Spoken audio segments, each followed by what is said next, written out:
Hello YouTube. In this video, which was going to be a bit longer, we'll have a multi-segmented video. The first segment is how to download and create a bootable USB so we can get you onto Linux. And we're going to use Linux Mint in this video series throughout the entire series. So we're going to go ahead and start right here with how to create using Linux Mint. I have already downloaded the Cinnamon edition. So what we're going to do then is we're going to use this tool here. And this is called Balena Etcher.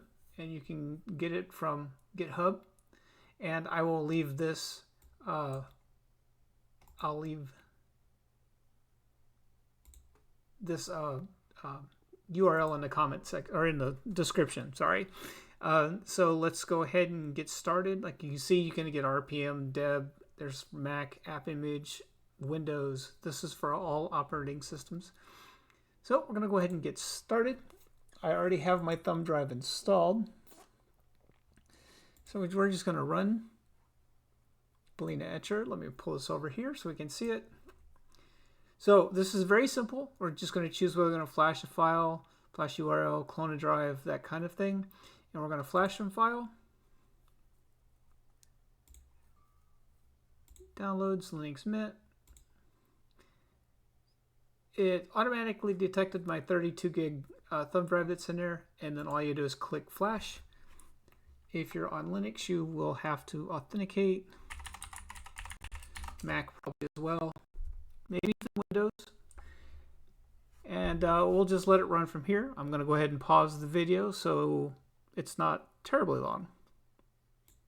Okay, now that that is finished recording, it's very important before we proceed, because the next step is to boot from bare metal. We're going to boot from this USB on bare metal. Now is a good time to make sure you have everything backed up. This process doesn't normally cause any issues, but it's always better to be safe than sorry. So let's go ahead and make sure we have everything backed up, and we'll transition to the next phase. Okay, welcome to the next phase. Hopefully we got everything backed up, so we are ready to continue. This already has Linux Mint on it. However, we're just going to reinstall Linux Mint for real. So let's go ahead and get started. We are going to go ahead and reboot.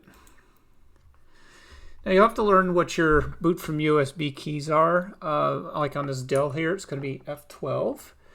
Could be delete, could be F10, 11, 2, 1. It could be any combination. But what we're going to do is go ahead and boot into the BIOS. Okay, and what we're looking for is something that allows you to boot from USB. Like this one right here is this one right here. Sorry, this one is the hard drive. This here is our USB, and what we're going to do here is go ahead and boot from this USB. Your BIOS might look a little different. It just depends on who manufactured it. Most Dells will look like this under one-time boot settings. So we're just go ahead and we'll choose this PNY USB and hit enter. And as this boots up, we will be able to choose this top option. The second one down is if you're having some kind of compatibility issues.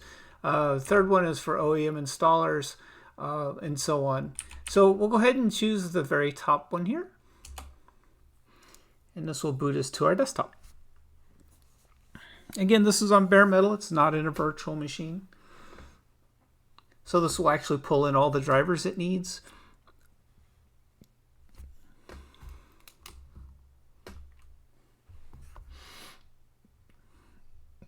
As soon as it boots.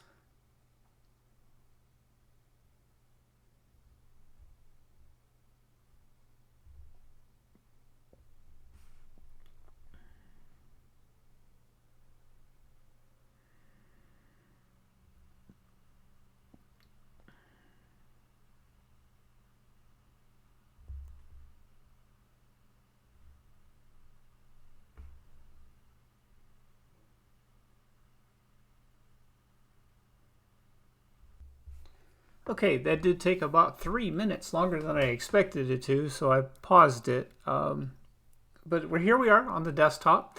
Now at this point, if you want, you can go ahead and use Linux Mint however you please. This so far has not changed anything on your hard drive.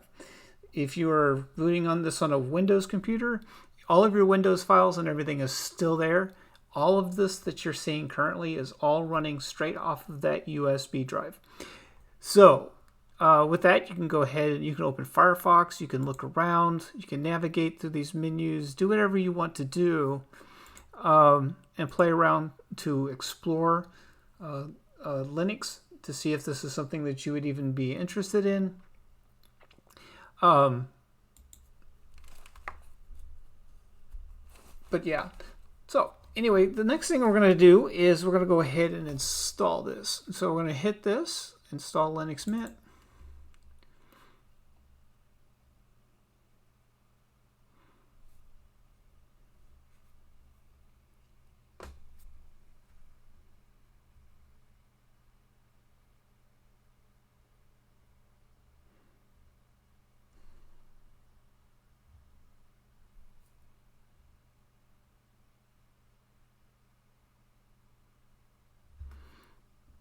Okay, so in this, we're just going to go ahead and hit continue. I'm going to move to the next phase. We'll choose our language, our keyboard layout.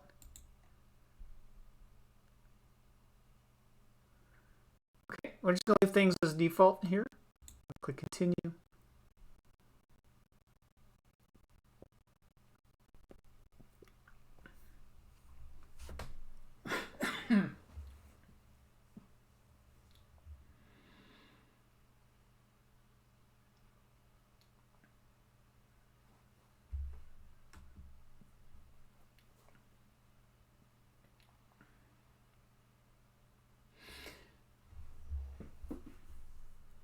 So we'll go ahead and pause the video.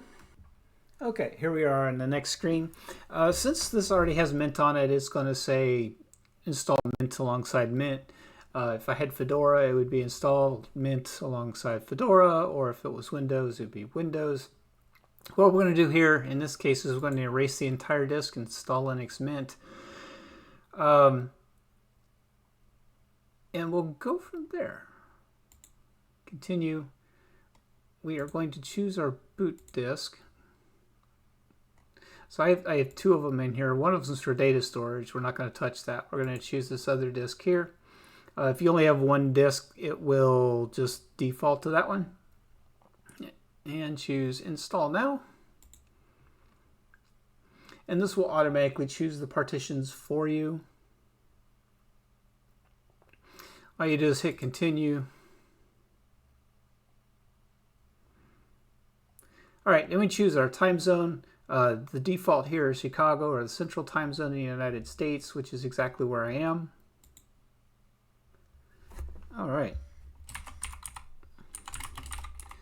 And of course, we're going to put in our name. And I'm just going to put Mint on here. Now, if you get this notice over here to the side, the name already exists on the network. Don't worry about it. That's actually the name of the thumb drive as well. And this will go away the first time you boot the machine.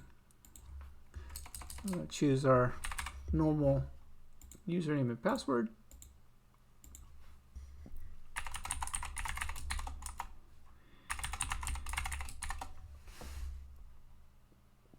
And hit continue. Now I'm going to go ahead and pause the video here while this installs.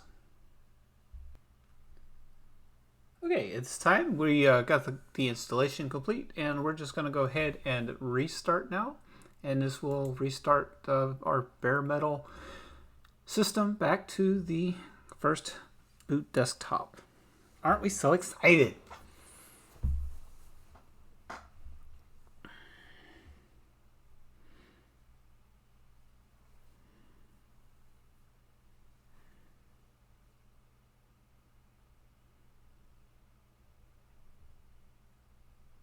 Okay, at this point you would take your thumb drive out and just hit the enter key.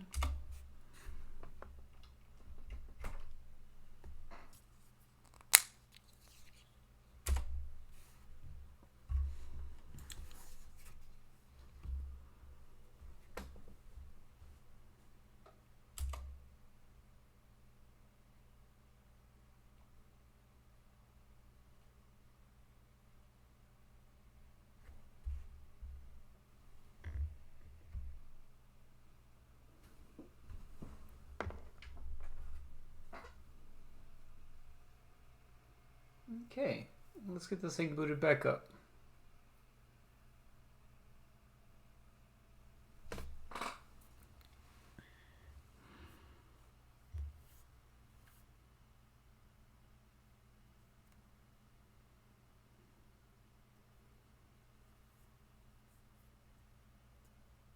Okay, and this is our first boot screen. So we just go ahead and log in.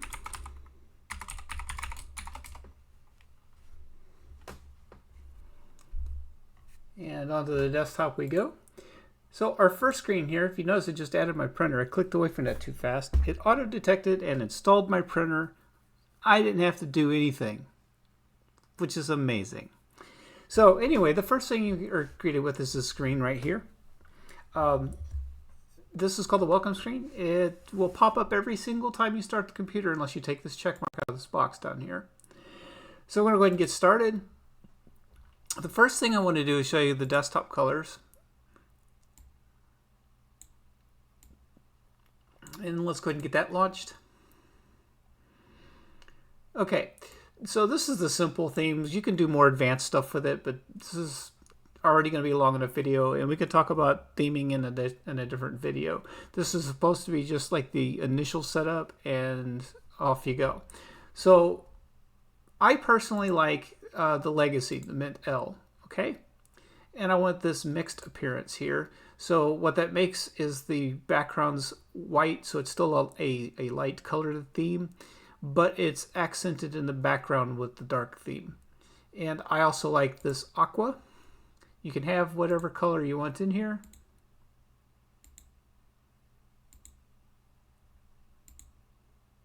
But I prefer the aqua. So we're just going to go with that. So go ahead and close that out. I have very mixed emotions about these snapshots. Timeshift does some weird things to me, and I've had it not work very well. Your mileage may vary, but I'm going to skip this. In one of my more advanced videos where we talk about scripting and scheduled tasks and that kind of thing, I'll show you how to back up a different way. So what we're going to do here is we're going to open up Driver Manager. Now, if you have an AMD video card, or if you have an Intel video card, such as this little Dell has, this is exactly what it's going to show you. Nothing left to do. Drivers are already installed.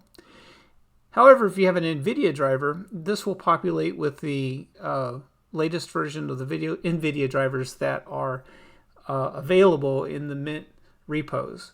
You can just choose the latest one and click the buttons through the installation, whether it's next, next, next, or what have you. So we're done with that one there. Multimedia codecs. I install these as I go. I don't always need all the codecs, so I really just install them as I go. So the next one down is the Update Manager, which is what we're going to start next. I'm going to click OK here. All right. So on this local mirror here, it says, do you want to switch to local mirror? This is kind of a double-edged sword. You might find a mirror that's closer to you that's faster. However, when the new version of Linux Mint comes out, it may not have the new version or all the new files yet. It may still be synchronizing in the background. So it can cause your updates to have a little latency to them, even though once they are fully synchronized, they'll come in faster. So for that reason, I just go ahead and choose no. The default repo tends to be fast enough. So at this time, I'm just going to hit Install Updates. It's going to tell me all of the updates it's going to install. I'm going to click OK, put in our password, and we're going to let it install its updates. I'm going to pause this while it does it. Okay, so now that those are done, we're obviously going to have to do a restart. Before I do that, though, there's a couple other things I want to do real quick. I'm going to go into Edit, go into Preferences. If you see the shield down here in this lower right-hand corner, basically that's telling you it's about updates. I don't want that there unless there are updates. So I will put a check mark in both of these two boxes here. Also, I'm going to go over to Automation, and I'm going to turn on this bottom feature here as well. And what that's going to do is it's going to keep the old obsolete kernels and dependencies cleaned up for us. It'll do that in the background. So we don't have to worry about it. We won't have like 5 or 10 different kernels trying to run this, in grub at the same time. And so then we'll go ahead and close that. We'll go ahead and close this. System settings. We can go in through system settings if you want. You can change your themes manually, backgrounds, that sort of thing. That's going to be my next video. So I'm going to leave the customization at this point right here. This is got you up and running. Congratulations, you are now a Linux Mint user. And from there, it's up to you, wherever you want to go. It's your hardware. Do what you want to do with it. Now, if you have any questions about the hardware and the devices that I use to record these videos, especially like going into the BIOS of the boot screens and things like that, I will leave a list of the hardware I use in the video description. Now, these are affiliate links, and I do earn a small commission off of the sell anytime you click the link and purchase something. This does not affect your price any whatsoever, but in full disclosure, I do need to let you know that they are affiliate links, and I do earn a small commission off of them. It's a very small way of saying thank you and supporting this channel. If you have any other questions, leave them in the comments section below. In fact, if you found this video helpful, why don't you tell me about your experience? Were you doing this yourself? Was this easy for you? Did you have any major hiccups? Did you have any problems or parts that confused you? Just let's talk about it. Put it in a comment below and we can talk about it. Also, smash that like, subscribe, and notification bell, and we will see you in the next one.